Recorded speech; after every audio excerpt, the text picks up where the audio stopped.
So, are there any solutions that we can make to prevent this from happen? Yes, it is. First, you need to burn your car and bury it under your house. No, I'm just kidding. First, you must share your car with your friend to decrease the monoxide gas reproduction.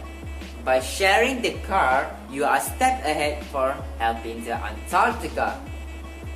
Plus, you can save your money by taking the profit of your friend's money.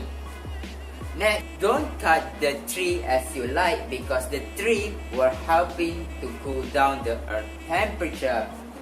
And lastly, use the electrical based car because it will prevent more monoxide gas or greenhouse gas if you concerned from getting free to air.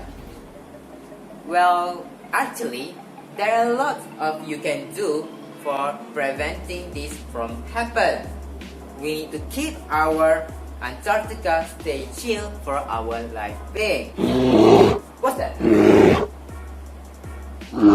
I heard a bell.